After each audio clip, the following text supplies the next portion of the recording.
Yesus Kristus adalah Tuhan. Mari kita sebarkan berita ini untuk menjangkau jiwa-jiwa. Jangan lupa di subscribe dan share ya, agar nama Yesus makin dikenal. Terima kasih. Sahabat yang dikasihi Tuhan, pada hari ini kita kembali akan mendengarkan renungan firman Tuhan yang saya beri judul Menghadapi Kesengsaraan. Mari kita baca Roma 5 ayat 3-4 yang berkata demikian.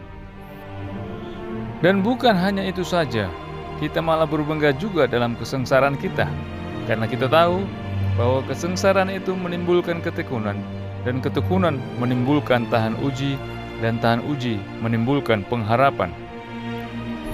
Aku lagi, tiap hari aku yang ketibaan sial terus. Masa sih masalah terus yang kualami, gak pernah selesai tuh. Inilah ungkapan hati kita yang sering kita lontarkan karena dongkol, kesal, dan kecewa. Kita menganggap bahwa hanya kita sajalah yang mengalami masalah itu. Kita menganggap bahwa kita sajalah yang mengalami beban penderitaan yang begitu hebat. Kita melihat orang lain kelihatannya tidak memiliki masalah yang berarti. Kita lihat teman-teman kita sepertinya biasa-biasa saja, sepertinya mereka happy, sepertinya mereka bahagia sekali. Tidak ada masalah di dalam raut hidup mereka. Masalah yang membuat kita menderita seringkali kita anggap sebagai penghalang dari pencapaian cita-cita. Melihat sebuah masalah membuat kita seakan melihat sebuah dinding penghalang yang begitu tinggi yang sulit untuk dilewati. Melihat sebuah masalah seakan kita melihat sebuah gunung batu yang sangat sulit untuk dipindahkan. Hal itu membuat kita mengatakan tidak bisa, tidak mungkin, dan lain sebagainya.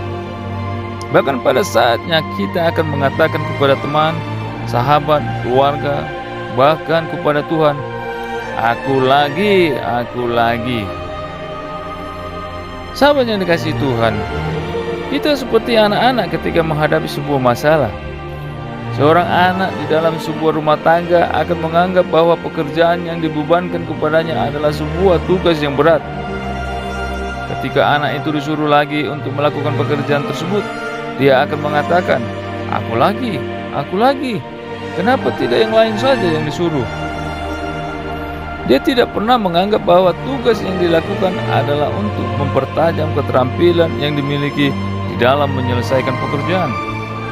Demikian juga dengan kita. Masalah yang kita hadapi adalah untuk membuat kita semakin matang di dalam memecahkan setiap persoalan. Jadi kalau ada masalah yang menghadang di dalam melakukan rutinitas kehidupan, jangan kita menghindar daripadanya. Tetapi hadapilah itu dengan tenang, tidak mengeluh, dan kerjakan semua bagian kita dengan kekuatan dan kemampuan yang dimiliki. Kita harus bersyukur, karena hal itu adalah sebuah proses yang akan membuat kita semakin mengerti keadaan hidup ini. Kita harus bangga karena kita punya Tuhan yang mau memproses dan membuat kita semakin tangguh. Selebihnya kita serahkan kepada Tuhan untuk mengambil bagiannya dalam memberikan jalan keluar. Yakinlah bahwa semuanya akan bisa kita lalui dengan baik, sehingga kita semakin matang dan semakin memiliki pengharapan di dalam menghadapi kehidupan ini. Kasih karunia Tuhan menyertai kita semua. Tuhan Yesus memberkati. Amin.